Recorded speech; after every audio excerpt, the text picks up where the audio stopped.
मैं हूं आपके साथ कांची बंसल और आप देख रहे हैं कैपिटल टीवी। पश्चिम बंगाल की राजनीति का माहौल एक बार फिर से उबाल मार रहा है, क्योंकि माना यह जा रहा है कि ममता बनर्जी सितंबर में होने वाले उपचुनावों में अपनी परंपरागत सीट भवानीपुर से चुनाव लड़ने की तैयारी में है। ममता बनर्जी को शिकस्त देने की क्या है कांग्रेस और भाजपा की प्लानिंग, और ममता के खिलाफ किन नेताओं के नाम पर चल रहा है विचार, जानिए हमारे इस खास रिपोर्ट में।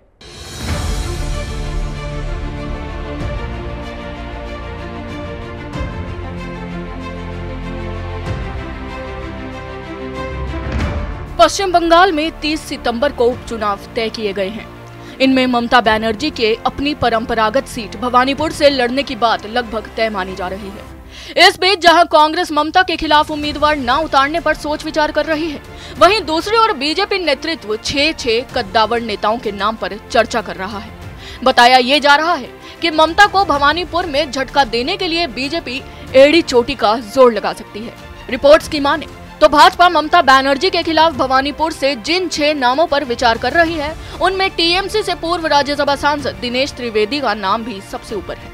इसके बाद रुद्रनील घोष, जिन्हें इसी सीट पर तृणमूल के सोवनदेव चट्टोपाध्याय ने हराया था, मेघालय और त्रिपुरा के पूर्व राज्यपाल और बंगाल में पार्टी के वरिष्ठ नेता तथागत रॉय बोलपुर विधानसभा सीट से उम्मीदवार रहे, अनिबॉन गांगुली, जिन्हें टीएमसी के चंद्रनाथ सिन्हा के हाथों हार मिली थी, स्वप्न दासगुप्ता, जो कि ताकेश्वर से टीएमसी के रामेंदु सिन्हा रे के खिलाफ हारे, और भाजपा के उपाध्यक्ष प्रताप बनर्जी के नामों पर भी चर्चा जारी है। ज्यादातर भाजपा नेताओं का मानना है कि ममता बनर्जी के सामने इस बार दिनेश त्रिवेदी सबसे बेहतर उम्मीदवार हो सकते हैं।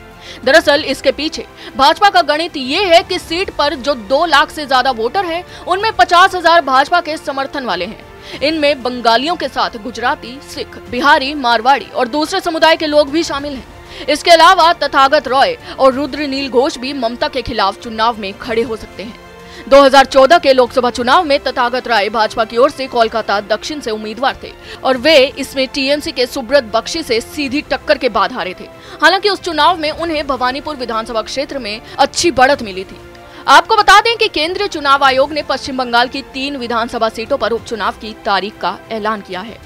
इनमें से एक भवानीपुर सीट भी है, जहां से मुख्यमंत्री ममता बनर्जी चुनाव लड़ेंगी, क्योंकि विधानसभा चुनाव में वह नंदीग्राम सीट पर बीजेपी के शुभेंदु अधिकारी से हार गई थी।